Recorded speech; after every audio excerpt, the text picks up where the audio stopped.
Hello friends, कैसे आप सब। आज का जो हमारा टॉपिक रहेगा वो अकाउंटिंग से हमारा रहेगा बेसिक्स ऑफ अकाउंटिंग टर्म्स, या अकाउंटिंग लैंग्वेज भी इसको हम कहते हैं, या अकाउंटिंग टर्मिनोलॉजी। क्योंकि किसी भी डिसिप्लिन की अगर हम बात करेंगे तो हर एक डिसिप्लिन में अपना अपना लैंग्वेज या अपनी अपनी बेसिक टर्मिनोलॉजी होती है। इन द सेम वे हम जब अकाउंटिंग की बात करते हैं तो अकाउंटिंग भी डिपेंड ऑन सर्टन लैंग्वेज होती है। जब तक ना हमें ये लैंग्वेज पता हो, जब तक ना हमें इस लैंग्वेज के बारे में नॉलेज हो, तब तक ना हम अकाउंटिंग को समझ पाएंगे, ना हम अकाउंटिंग को एग्जामिनेशन में कर पाएंगे। क्योंकि ये जो आज का लेक्चर है ये बहुत ही ज़्यादा उन स्टूडेंट्स के लिए ज़्यादा ज़रूरी है जो हमारे नॉन कॉमर्स बैकग्राउंड से और जिन्होंने रिसेंटली ज्वाइन किया होगा कॉमर्स, जिन्होंने रिसेंटली 11th क्लास ज्वाइन किया होगा। क्योंकि सभी जानते हैं कि अगर हम किसी भी फील्ड में एंटर होते हैं, फॉर एग्ज़ाम्पल अगर हमें इंग्लिश सीखना हो तो इंग्लिश सीखने के लिए सबसे पहले हमें आना चाहिए इंग्लिश का ABC। और इसी तरह अगर हम मैथ सीखना चाहते हैं तो मैथ सीखने के लिए हमें मैथ्स का 1 2 3 4 आना चाहिए। जैसे कि अगर कोई गाना सीखना चाहता तो सबसे पहले उसको आना चाहिए सारे गामा पा। इन द सेम वे अगर आप अकाउंटिंग सीखना चाहते हो और अगर आप अकाउंटिंग करना चाहते हो तो सबसे पहले आपको होल्ड होना चाहिए अकाउंटिंग के टर्म्स पे, यानी कि जिनको हम कहते हैं बेसिक अकाउंटिंग टर्म्स। ठीक है बेटा, तो बेसिक अकाउंटिंग टर्मिनोलॉजी जब तक ना हमें इन पे नज़र हो, जब तक ना ये चीज़ें हमें पता हो, तब तक हम इसको अच्छे से नहीं कर पाएंगे। चलिए, सबसे पहला पॉइंट जो आज हम पढ़ने वाले हैं, सबसे पहला चीज़ वो होता है हमारा सबसे पहला बिजनेस ट्रांजैक्शन।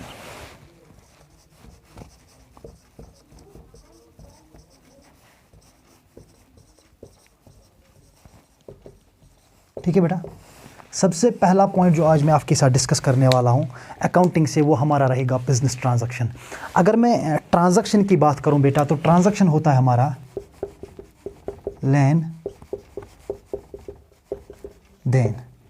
ठीक है बेटा, कोई भी अगर आप लेन देन कर रहे हो, कोई भी चीज़ अगर आप खरीद रहे हो, कोई भी चीज़ आप बेच रहे हो, या कोई भी चीज़ अगर आप, या कोई भी सर्विस अगर आप खरीद रहे हो, कोई भी सर्विस आप बेच रहे हो, तो जिस बेचने और ख़रीदने में या कैश इन्वॉल्व हो या हम वो चीज़ उधार पे कर रहे हो, तो वही हमारा कहलाता है बिजनेस ट्रांजैक्शन। यानी कि कोई भी exchange of goods and services for cash और credit is termed as business transaction. ठीक है बेटा, तो बिजनेस ट्रांजैक्शन के कुछ अहम फीचर्स जो हमें याद रखने हैं, जहाँ से आप एग्जामिनेशन में क्वेश्चन जहाँ से आपको आ सकता है।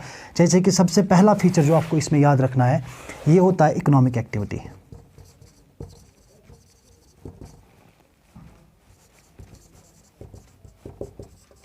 सबसे पहला चीज़ जो आपको फीचर के हवाले से याद रखना है, क्योंकि जब हम ट्रांजैक्शन की, बिज़नेस ट्रांजैक्शन की बात करते हैं तो यही कहता है कि तभी हम इसको बिज़नेस ट्रांजैक्शन मान लेंगे जब ये इकोनॉमिक एक्टिविटी हो।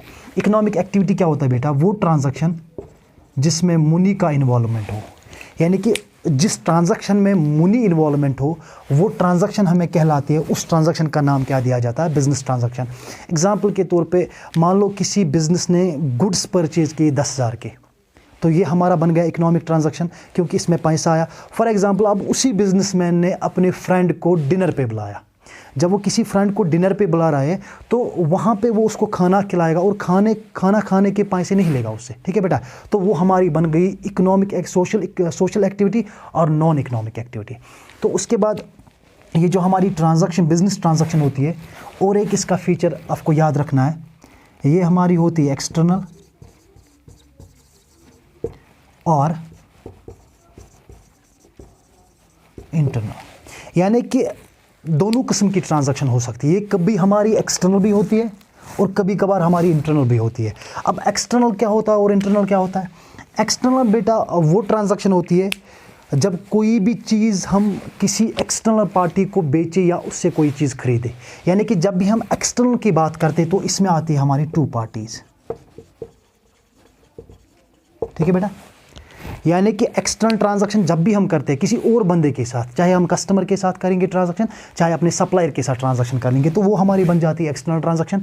अगर मैं इंटरनल ट्रांजैक्शन की बात करूं तो इंटरनल ट्रांजैक्शन में खाली एक ही वन पार्टी, इसमें खाली एक ही पार्टी होती है। एग्जाम्पल के तौर पर आप समझो, मान लो कि हमने अपने फिक्स्ड एसेट्स पे डेप्रिसिएशन चार्ज किया, वो हमारी बन गई इंटरनल ट्रांजैक्शन। ठीक है बेटा, और एक आपको कैरेक्टरिस्टिक्स और एक फीचर आपको इसका याद रखना है, वो बन जाता हमारा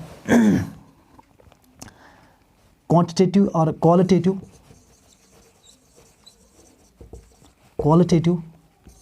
एंड क्वांटिटेटिव।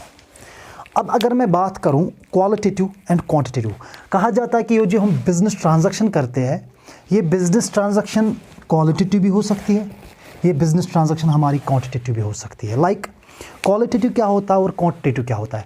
क्वालिटेटिव का मतलब हुआ बेटा कि मान लो कि अब आपने अपने फिक्स्ड एसेट्स पे अगर आप डेप्रिसिएशन चार्ज किया तो वो आपका बन गया क्वालिटेटिव। अब क्वांटिटेटिव का मतलब हुआ अगर आपने कोई सामान खरीदा, कितना खरीदा, उसमें क्वांटिटी नज़र आती है। क्वालिटी में होता है कि अगर आपने डेप्रिसिएशन अपने फिक्स्ड एसेट पे चार्ज किया तो वो आपका बन जाता है क्वालिटेटिव एस्पेक्ट, और क्वांटिटेटिव एस्पेक्ट आपका बन जाता है आपने कितनी क्वांटिटी परचेज़ की है, आपने कितने गुड्स, कितने यूनिट्स ऑफ गुड्स परचेज़ किए, उनको हम कहते हैं क्वांटिटेटिव। और एक इसमें आपको फीचर याद रखना है, financial in nature. Financial nature यानी कि वही ट्रांजैक्शन बिजनेस ट्रांजैक्शन कहलाती है जो फाइनेंशियल इन नेचर हो। फाइनेंशियल इन नेचर का मतलब क्या हो बेटा, जैसे कि मान लो कि आपका कोई डेटर था, डेटर आपका एसेट होता है, उस डेटर की अगर डेथ हो गई या आपके गुड्स अगर थेफ्ट हुए, चोरी हुए, या अगर आपके गुड्स उनमें आग लग गई, तो चाहे आपका डेटर मर गया या आपके गुड्स को लॉस हुआ बाय थेफ्ट और बाय फायर किसी भी तरह, तो वो आपका हो गया फाइनेंशियल लॉस, यानी कि उनको हम रिकॉर्ड करते हैं as a business transaction. But जैसे कि मैंने एसेट बोला एज अ डेटर, एक एम्प्लॉय भी बिजनेस के लिए एसेट ही होता है। बट अगर किसी एम्प्लॉय की डेथ होती है, मान लेते हैं कि हम बिजनेस का एसेट कम हुआ, बिजनेस का एसेट मतलब जो कल तक हमारा एम्प्लॉय था वो आज मर गया, मगर बिजनेस का कोई फाइनेंशियल लॉस नहीं होता है जब हमारा कोई एम्प्लॉय मरता है। तो ये कुछ 4 इसमें फीचर्स थे, यानी कि बिजनेस ट्रांजैक्शन किस ट्रांजैक्शन में, यानी कि बिजनेस ट्रांजैक्शन में क्या क्या होना चाहिए। सबसे पहले मैंने बोला इकोनॉमिक एक्टिविटी, यानी कि उसमें मनी आना चाहिए, ये एक्सटर्नल भी हो सकती है, इंटरनल भी हो सकती है, क्वांटिटेटिव और क्वालिटेटिव भी हो सकती है, एंड फाइनेंशियल इन नेचर। चलिए उसके बाद और एक लैंग्वेज और एक टर्मिनोलॉजी जो आपको याद रखनी है, वो हमारा आता है अकाउंट।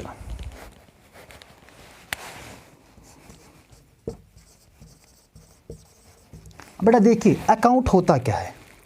अकाउंट बेटा होता है एक खाता, ये एक जगह होता है जितने भी बिजनेस की ट्रांजैक्शंस होती है, जहाँ पे हम उन ट्रांजैक्शंस को रिकॉर्ड करते हैं। अकाउंटिंग में उस जगह का नाम दिया गया है अकाउंट। और इस अकाउंट में आपके 2 साइड्स होते हैं, एक साइड आपका डेबिट होता है और एक साइड आपका क्रेडिट होता है। और ये जो डेबिट साइड होता है ये हमारा left side of the ledger होता है, और ये जो हमारा क्रेडिट होता है ये हमारा right side of the ledger होता है। बस इतना ही आपको रखना है याद अकाउंट में। अकाउंट बस इतना ही याद रखना है, एक जगह होता है जहाँ पे हम अपनी बिजनेस ट्रांजैक्शंस को रिकॉर्ड करते हैं, उसी को हम बोलते हैं अकाउंट। और इसका एक डेबिट साइड होता है और एक क्रेडिट साइड होता है। डेबिट होता है लेफ्ट साइड में और क्रेडिट होता है राइट साइड में। ठीक है बेटा, चलिए आगे बढ़ते हैं। उसके बाद आपका एक टर्म और एक टर्म आता है, उसे हम कहते हैं कैपिटल। बेटा देखिए कैपिटल क्या होता है। कैपिटल सिंपली हमारा होता है कोई भी कैश या कोई भी सामान, चाहे कैश हो या काइंड हो, जो एक बिजनेसमैन, जो एक ओनर अपनी बिजनेस में इंट्रोड्यूस करता है। यानी कि कोई भी सामान, कोई भी कैश अगर बिजनेसमैन अपने बिजनेस में डाल रहा है तो उस सामान और कैश को हम मिल के कहते हैं कैपिटल। यानी कि कैश और goods introduced by the proprietor into his business it terms as, उसको हम क्या कहते हैं, कैपिटल कहते हैं। ठीक है बेटा, उसके बाद कैपिटल को आप ऐसे याद रख लीजिए, ये कैपिटल हमारा ऐसे होता है। कैपिटल अगर मैं इक्वेशन के तौर पे लिखूं, आपका कैपिटल बराबर होता है जितने आपके एसेट्स होंगे बिजनेस के, उसमें से आप डिडक्ट कर लोगे जितनी आपकी एक्सटर्नल लायबिलिटी होंगे।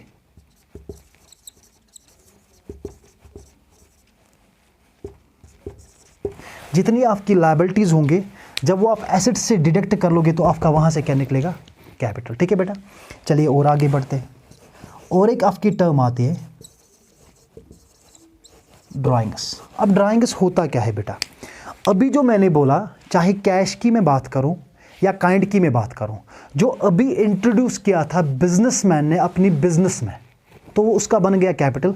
अब अगर उसी कैश में से या उन काइंड, उन गुड्स में से ये प्रॉपरेटर, ये बिजनेसमैन अपने लिए कुछ ले जा रहा है, यानी कि पर्सनल यूज़ के लिए, वो जो कैश या गुड्स पर्सनल यूज़ के लिए ले जा रहा है, तो उसको अकाउंटिंग में नाम दिया गया है ड्राइंग्स। यानी कि कोई भी गुड्स या कोई भी cash withdrawal by the owner या withdrawal by the proprietor for his personal use is termed as drawing, उसे क्या कहा जाता है बेटा?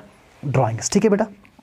उसके बाद एक इंपॉर्टेंट टॉपिक आपका आता है, बहुत ही ज़्यादा इंपॉर्टेंट टॉपिक है, यहाँ से आपको क्वेश्चंस पूछे जा सकते हैं। ठीक है बेटा, तो आप ख्याल रखिए, इस टॉपिक को अच्छे से पढ़ लीजिएगा।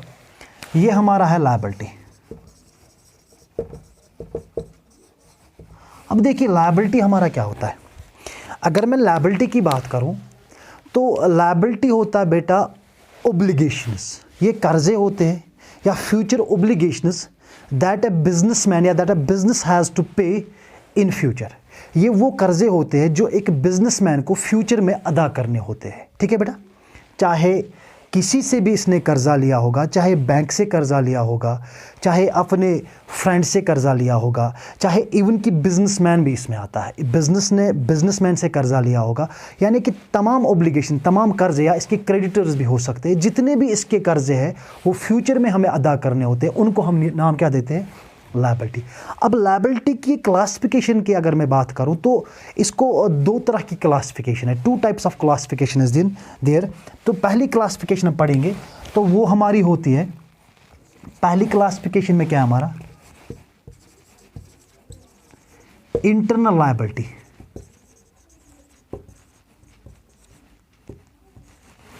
और हमारा दूसरा आता है एक्सटर्नल लायबिलिटी। ठीक है बेटा, यानी कि एक बिजनेस को टू टाइप्स ऑफ लायबिलिटीज हो सकती है। सबसे पहले मैंने बोला इंटरनल लायबिलिटी। अब बेटा देखिए इंटरनल लायबिलिटी होती क्या है? कहते हैं कि ये इंटरनल लायबिलिटी वो लायबिलिटी होती है जहां से बिजनेस को कर्जा मिलता है बिजनेसमैन से, यानी कि वो पैसा जो बिजनेस को मिलता है बिजनेसमैन से उसे हम कहते हैं इंटरनल। यानी कि जब फ्यूचर में बिजनेस को लायबिलिटी वापस करने, कर्जे वापस करने अपने बिजनेसमैन को, उस लायबिलिटी का नाम दिया जाता है इंटरनल लायबिलिटी। या आप ऐसी इस अंदाज में भी समझ सकते हो, जो इन्वेस्ट किया होगा ओनर ने अपनी बिजनेस में, वो बिजनेस के लिए बन जाती है इंटरनल लायबिलिटी। ठीक है बेटा। अब एक्सटर्नल लायबिलिटी क्या हो सकती है? इसको मैं लिख के रखूंगा, ओनर्स फंड। जो भी फंड ओनर ने इन्वेस्ट किया होगा अपनी बिजनेस में, वो बिजनेस के लिए क्या बन गई? इंटरनल। अब एक्सटर्नल लायबिलिटी क्या होती है बिजनेस के लिए? वो कर्जे जो बिजनेस ने लिए होंगे अदर देन ओनर, ओनर के बगैर जिससे भी इसने कर्जे लिए होंगे, उसका नाम क्या बढ़ जाता है? External liability. जैसे कि एक्सटर्नल लायबिलिटी में आप याद रख सकते हो लोन फ्रॉम बैंक। अगर कोई भी लोन इस बिजनेस ने किससे लिया, अगर ये बिजनेस लोन बैंक से ले रही है तो इसके लिए क्या बन गई है? External liability. या कोई भी लोन इस बिजनेसमैन ने बिजनेस के लिए फ्रेंड से लिया, लोन फ्रॉम फ्रेंड। ठीक है बेटा। या कोई भी लोन बिजनेस ले रही है किसी भी फाइनेंशियल इंस्टीट्यूशन से, या कोई भी लोन ले रही है बिजनेस रिलेटिव से। ठीक है बेटा, क्योंकि डिफरेंट सोर्स ऑफ फाइनेंस होता है बिजनेस के लिए। कहीं से भी अगर बिजनेस अरेंज कर रहा है एक्सटर्नल पार्टी से, तो वो बिजनेस के लिए क्या बन जाता है? एक्सटर्नल लायबिलिटी, क्योंकि ये फ्यूचर में ये लायबिलिटीज को वापस करनी है। ये एक क्लासिफिकेशन थी on the base of internal and external liability. अब और एक क्लासिफिकेशन आप याद रख लीजिएगा। अब क्लासिफिकेशन भी बोल सकते हो आप, या इसको टाइप्स भी आप बोल सकते हो, टाइप्स ऑफ लायबिलिटी। यहाँ से आपका इंपॉर्टेंट एस्पेक्ट स्टार्ट होता है, क्योंकि यहाँ से आपको एग्जामिनर क्वेश्चन पूछ सकता है। तो सबसे पहला इसमें आप याद रख लीजिएगा, वो उसको हम कहते हैं लॉन्ग टर्म लायबिलिटी। ये liability on the base of time. ठीक है बेटा, लॉन्ग टर्म लायबिलिटी, या इसको हम कहते हैं fixed liability.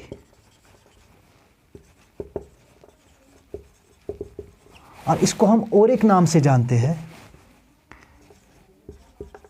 Non current liability. ठीक है बेटा। तो सबसे पहला टाइप जो लायबिलिटी का है on the base of time के हिसाब से, उसका नाम दिया जाता है लॉन्ग टर्म लायबिलिटी, या तो आप उसको पहचान सकते हो फिक्स्ड लायबिलिटी से भी, या तो आप उसको कह सकते हो नॉन करंट लायबिलिटी। अब बेटा ये किस किस्म की लायबिलिटी होती है? ये भी एक कर्जा ही होता है, but it's for a long period of time. ये भी वो ऑब्लिगेशंस होते हैं जो बिजनेस को वापस करने हैं फ्यूचर में, but for a long period of time में भी 4 to 5 years। यानी कि ये वो कर्जे होते हैं जहाँ पे बिजनेस को कर्जे वापस करने हैं, बट इनका टाइम ड्यूरेशन होता है 4 to 5, यानी कि 4 या 5 साल के बाद जो कर्जे हमें वापस करने हैं उनका नाम क्या दिया जाता है? Long term liability. एग्जाम्पल आप याद रख लो, long term loan from bank. कोई भी अगर लॉन्ग टर्म लोन आप बैंक से ले रहे हो, कोई भी डिबेंचर, डिबेंचर आपका होता है डेट नोट, ठीक है बेटा। कोई भी अगर आप कर्जा ले रहे हो in the form of debenture, ये भी आपको कब वापस करना है? यानी कि जिसका repayment period more than 1 year हो। मोर देन 1 ईयर हो सकता है 4 या 5 साल, ठीक है बेटा।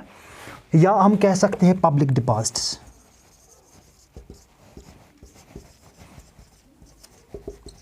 ये आपके है लॉन्ग टर्म लायबिलिटीज़, वो कर्जे जो हमें वापस करने हैं जिनका टाइम ड्यूरेशन होता है मोर देन 1 ईयर, और वो मोर देन 1 ईयर क्या हो सकता है? 4 to 5 years, ठीक है बेटा। उसके बाद और एक टाइप का लायबिलिटी आपको आता है जिसको हम कहते हैं शॉर्ट टर्म लायबिलिटी, ठीक है बेटा, या इसको हम कहते हैं करंट लायबिलिटी।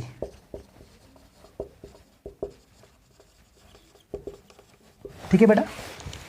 तो या तो हम इसको बोलते हैं शॉर्ट टर्म लायबिलिटी, या तो हम इसको बोल सकते हैं करंट लायबिलिटी एज वेल। अब देखिए ये शॉर्ट टर्म लायबिलिटी क्या होती है या करंट लायबिलिटी क्या होती है? बेटा ये भी बिजनेस के कर्जे ही होते हैं, यहाँ पे भी बिजनेस को ये कर्जे वापस करने होते हैं फ्यूचर में, बट इसका रिपेमेंट टाइम जो होता है वो होता है विद इन ईयर। यानी कि ये वो कर्जे होते हैं जो 1 साल के अंदर अंदर हमें वापस करने होते हैं। यानी कि आप एग्जाम्पल याद रख लीजिएगा, शॉर्ट टर्म लोन, कोई भी अगर आपका शॉर्ट टर्म लोन हो, यानी कि वो कर्जे जो हमने 1 साल के लिए लिए होंगे, short term loan from bank. कोई भी अगर आपने कर्जा लिया है बैंक से, बट उसका टाइम ड्यूरेशन यानी कि आप उनको बोल रहे हैं 1 साल के अंदर अंदर ये कर्जे हम आपको वापस करेंगे, तो वो कहाँ पे आएगा? आपका शॉर्ट टर्म लोन लायबिलिटी में, या इसमें आता है आपका क्रेडिटर्स, ठीक है बेटा, या इसमें आपका आता है बिल्स पेएबल।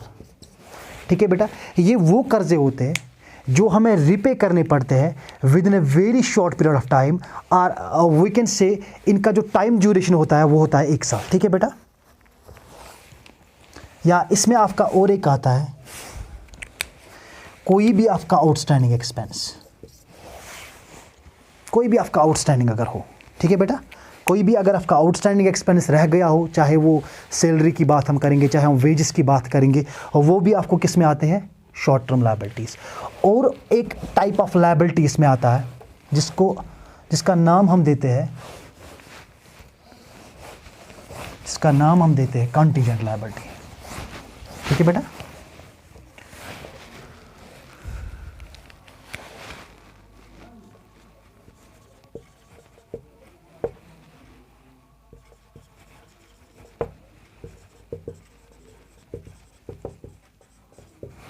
ठीक है बेटा। कॉन्टीजेंट लायबिलिटी, अब ये कॉन्टीजेंट लायबिलिटीज़ किस किस्म की लायबिलिटीज़ होती है? ये कॉन्टीजेंट लायबिलिटीज़ और दोज लायबिलिटीज़ दैट मे और may not become payable in future, यानी कि ये वो कर्जे होते हैं बिजनेस के जो फ्यूचर में हमें देने भी पड़ेंगे, नहीं भी देने पे पड़े। It depends upon the future happening of an event, यानी कि एक इवेंट पे डिपेंड करता है। जैसे कि फॉर एग्जांपल कोई भी केस अगेंस्ट बिजनेस अगर पेंडिंग हो, यानी कि कोई भी केसेस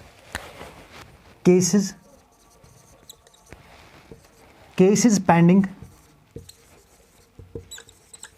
अगेंस्ट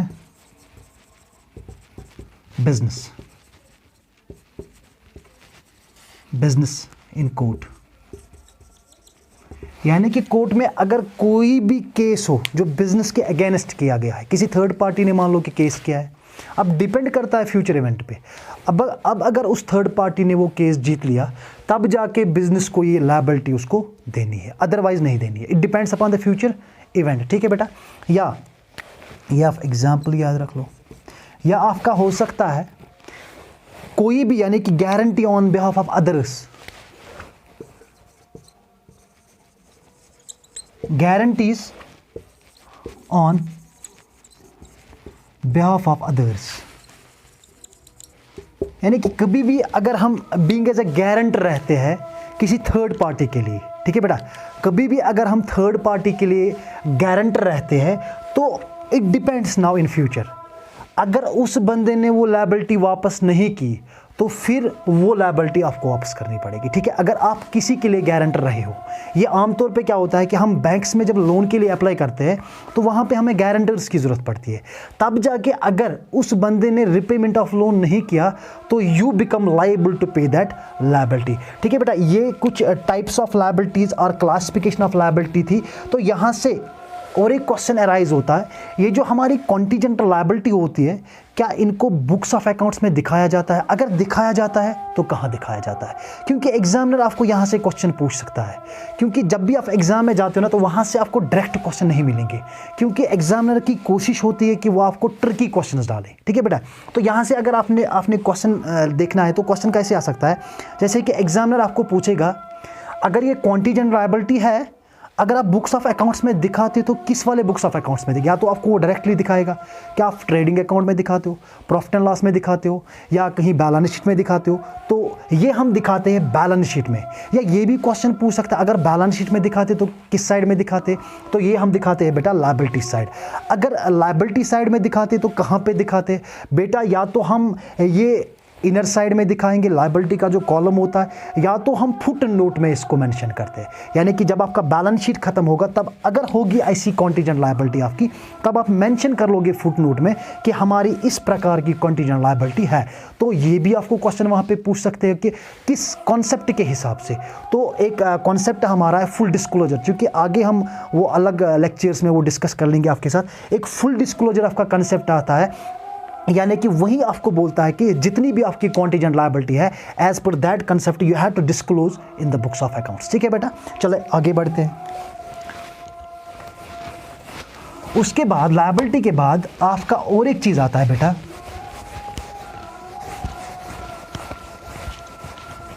चलिए आगे बढ़ते हैं। ये बेटा इंपॉर्टेंट पॉइंट्स मैं आपको बता रहा हूं। उसके बाद लायबिलिटी के बाद आपके आते हैं रिसिप्ट्स। हाँ, बहुत ही ज़्यादा इंपॉर्टेंट टॉपिक है, ठीक है बेटा।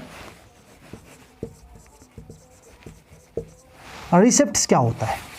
देखिए, रिसिप्ट्स कोई भी कैश इनफ्लो अगर हो बिजनेस के लिए, यानी कि कहीं से भी अगर बिजनेस को कैश आ रहा है, चाहे वो बिजनेस का रैकरिंग सोर्स हो या नॉन रैकरिंग एक्टिविटी हो, चाहे वो बिजनेस की रैकरिंग एक्टिविटी हो या नॉन रैकरिंग, यानी कि रैकरिंग एक्टिविटी होता है उसका core operation, non recurring activity होता है कि कोई भी उसने अचानक कोई चीज़ बेचा, अगर वहाँ से पैसा आया, ठीक है बेटा। तो चाहे वो बिजनेस रैकरिंग एक्टिविटी से कमा रही हो या नॉन रैकरिंग एक्टिविटी से, ठीक है बेटा, और फ्रॉम डिफरेंट सोर्सेस, कहीं से भी आ सकता है, ठीक है। डिफरेंट सोर्स हमारे क्या है, यानी कि रिसिप्ट सिंपली आपको अंडरस्टैंड करना है, बिजनेस को किसी भी तरह किसी भी सोर्स में कैश आ सकता है। इसमें एक सोर्स हमारा आता है कैपिटल रिसिप्ट्स, ठीक है बेटा। इसमें और एक हमारा आता है रेवेन्यू रिसिप्ट्स, यानी कि दो तरह से बिजनेस में कैश आ सकता है, यानी कि there are two ways by which there may be inflow of cash in the business, यानी कि फाइनेंशियल इनफ्लो दो तरह का हो सकता है। एक तो हमारा आता है कैपिटल रिसिप्ट्स, एक तो हमारा आता है रेवेन्यू रिसिप्ट्स। अब कैपिटल रिसिप्ट क्या होता है बेटा? कैपिटल रिसिप्ट होता है कोई भी कैश अगर बिजनेसमैन बिजनेस में डाल रहा है तो वो बिजनेस के लिए बन जाता है कैपिटल रिसिप्ट्स। और रेवेन्यू रिसिप्ट क्या होता है? कोई भी पैसा अगर बिजनेस में आ रहा है, चाहे हम कोई चीज़ बेच रहे चाहे हम कहीं से कमीशन रिसीव कर रहे हैं, चाहे कहीं से हम इंटरेस्ट रिसीव कर रहे हैं, चाहे कहीं से हम डिविडेंड रिसीव कर रहे हैं, तो वो हमारे किस में आता है? Capital receipt. जैसे कि कैपिटल रिसीट मैंने क्या बोला? मैंने बोला कैपिटल रिसीट बिजनेस को कैश आ सकता है कि अगर ओनर ने कैपिटल फंड इंट्रोड्यूस किया, ओनर्स फंड, ठीक है बेटा, ये हो सकता है, या लोन फ्रॉम बैंक, ठीक है बेटा, या हमारा हो सकता है सेल ऑफ फिक्स्ड एसेट्स। अगर आपने फिक्स्ड एसेट्स बिजनेस के बेचे तो वहाँ से भी जितने भी ये रिसिप्ट्स ये आपके बन जाएगी कैपिटल, क्योंकि एग्जाम में यहाँ से भी आपको क्वेश्चन पूछा जा सकता है। यहाँ से आपको आइडेंटिफाई करना है, ही में put 3 capital revenue receipts and उनमें से बस एक ही वो डालेगा कैपिटल। आपको अंडरस्टैंड करना है, आपको पहचानना है कि उसमें कैपिटल रिसिप्ट्स कौन सा है, ठीक है बेटा। अब रेवेन्यू रिसिप्ट्स की अगर मैं बात करूँ, मैंने बोला रेवेन्यू रिसिप्ट होता है बिजनेस का, ये होता है बिजनेस का कोर ऑपरेशन, यानी कि रेकरिंग एक्टिविटी जिसमें वो बिजनेस कर रहा है। वहाँ से ये तो क्या कर सकता है, यहाँ से तो मैं सिंपली बोलूँ यहाँ से सेल कर सकता है, सेल ऑफ गुड्स, ठीक है बेटा, या इसने कोई भी कमीशन कमाया, या इसने कोई भी इंटरेस्ट कहीं पे इन्वेस्ट किया होगा, उस पे अगर इसने इंटरेस्ट कमा लिया, या कोई भी अगर इसने डिविडेंड रिसीव किया, डिविडेंड अगर इसने रिसीव किया, ठीक है बेटा।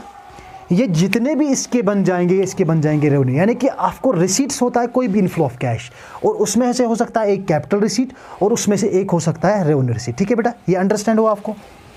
चलिए आगे बढ़ते हैं। अब आपका और एक इंपॉर्टेंट टॉपिक आ रहा है, एक्सपेंडिचर क्या होता है, ठीक है बेटा। अब एक्सपेंडिचर हम किसे कहें?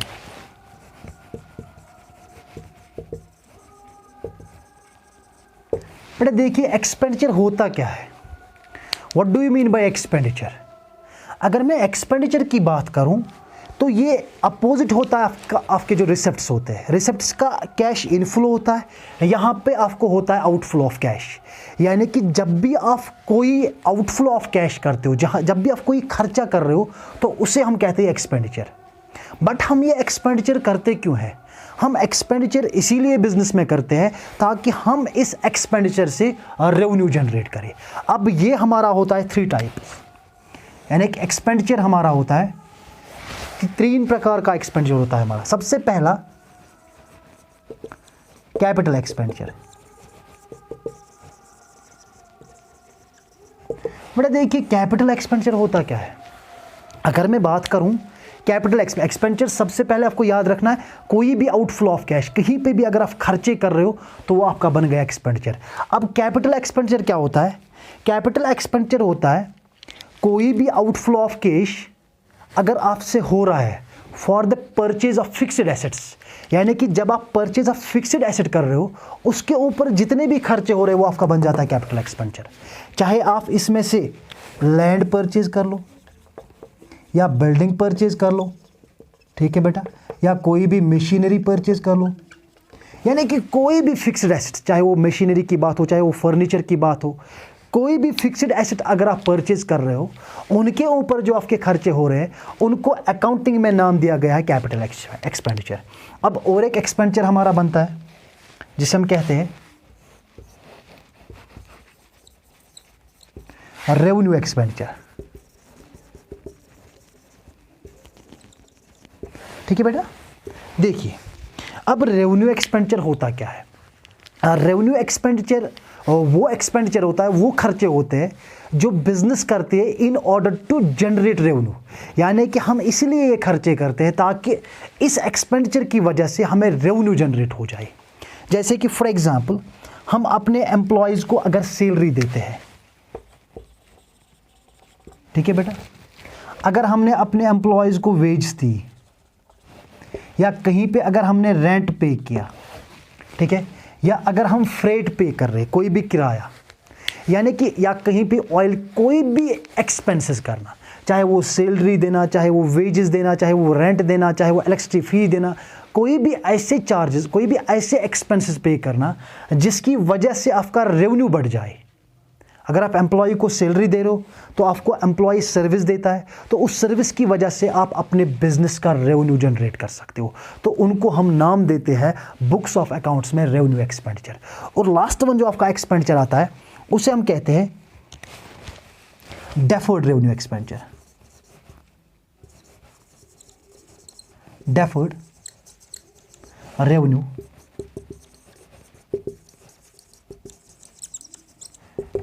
एक्सपेंडिचर, ये भी एक प्रकार का एक्सपेंडिचर ये बेटा, क्योंकि डेफर्ड का मतलब हुआ फ्यूचर, यानी कि आने वाले साल। ठीक है बेटा, रेवेन्यू फिर से वही रेवेन्यू एक्सपेंडिचर। यहाँ पे भी हम वो एक्सपेंडिचर्स करते हैं जिनकी वजह से हमारा रेवेन्यू बढ़ जाता है।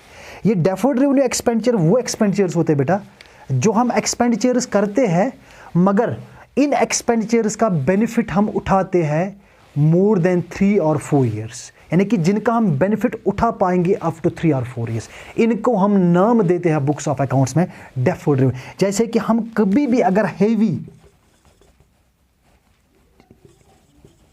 हेवी एडवर्टीजमेंट कर ले, कभी भी अगर हमने कहीं पे बहुत बड़ा एडवर्टीजमेंट एक्सपेंस किया, कभी बहुत बड़ा एडवर्टीजमेंट एक्सपेंडिचर किया, तो उसका हम बेनिफिट खाली 1 साल के नहीं लेते, उसका बेनिफिट हम मोर देन 2 और 3 ईयर्स लेते, तो वो हमारे किस में आता है, डेफर्ड रेवेन्यू एक्सपेंडिचर। ठीक है बेटा, तो ये हमारे एक्सपेंडिचर थे और एक्सपेंडिचर के टाइप्स थे बेटा। ठीक है, चलिए उसके बाद हम और एक टॉपिक यहाँ से कवर कर लेंगे।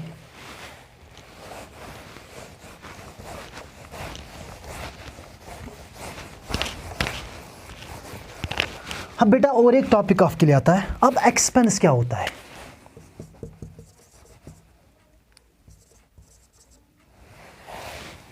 अब बेटा आपका एक्सपेंस क्या होता है आपका। ठीक है बेटा, अब देखिए अगर मैं एक्सपेंस की बात करूं तो expense it's a part of an expenditure, ये एक्सपेंडिचर का एक हिस्सा है, यानी कि यहां से भी आपको कैश आउटफ्लो, यहां से भी आप खर्चे कर रहे हो, बट यहां से आप वो खर्चे कर रहे हो जिनके बेनिफिट्स हम उठा रहे हैं 1 साल के अंदर अंदर, यानी कि expenses are those cash outflows the benefit of which are to be taken within a year are termed as expenses. उनको हम क्या कहते हैं, एक्सपेंसेस। यानी कि जितने भी डे टू डे एक्सपेंसेस भी इसमें आते हैं, यानी कि जितने भी छोटे मोटे एक्सपेंसेस आप करते हो उनको हम एक्सपेंसेस। इनका मकसद भी यही होता है कि ताकि हमारा रेवेन्यू जनरेट हो जाए। और एक चीज आपका आता है, इनकम क्या होती है। ठीक है बेटा, अब बेटा देखिए इनकम क्या होती है बिजनेस के। इनकम होता है कोई भी regular inflow of cash from the core operations. कोई भी रेगुलर इनफ्लो अगर आपके पास आ रहा है, कहां से, कोर ऑपरेशंस से, रैकरिंग एक्टिविटी से, तो उसका नाम क्या दिया जाता है, इनकम। अब देखिए बेटा, अगर आपकी इनकम ज्यादा हो, if your income is greater than expenses, अगर आपकी इनकम है ज्यादा किससे, एक्सपेंस से, तो हम यहां पे कह सकते हैं बिजनेस को आएगा प्रॉफिट। ठीक है बेटा, और अगर बिजनेस को अच्छा खासा प्रॉफिट आएगा तो बिजनेस का बढ़ जाएगा कैपिटल, क्योंकि ज्यादा प्रॉफिट बिजनेसमैन के लिए ज्यादा फायदा होता है। जब ज्यादा फायदे का मतलब हुआ बिजनेस का कैपिटल अब ज्यादा बढ़ जाएगा। ठीक है बेटा, तो ये आपका था इनकम। अब बेटा और एक चीज समझ लीजिए, अब प्रॉफिट क्या होता है। ठीक है, अब मैं अगर बात करूं प्रॉफिट क्या होता है। ठीक है बेटा, अब देखिए अगर मैं बात करूं प्रॉफिट की, हमारा प्रॉफिट होता है जब भी आपकी एक्सपेंसेस को ओवरटेक करता है रेवेन्यू। जब हमारा रेवेन्यू ओवरटेक करता है किसको, एक्सपेंसेस को, यानी कि when revenue exceeds, when revenue exceeds expenses, जब आपका रेवेन्यू ज्यादा हो किससे, एक्सपेंस से, तब आपका हो जाता है बेटा प्रॉफिट।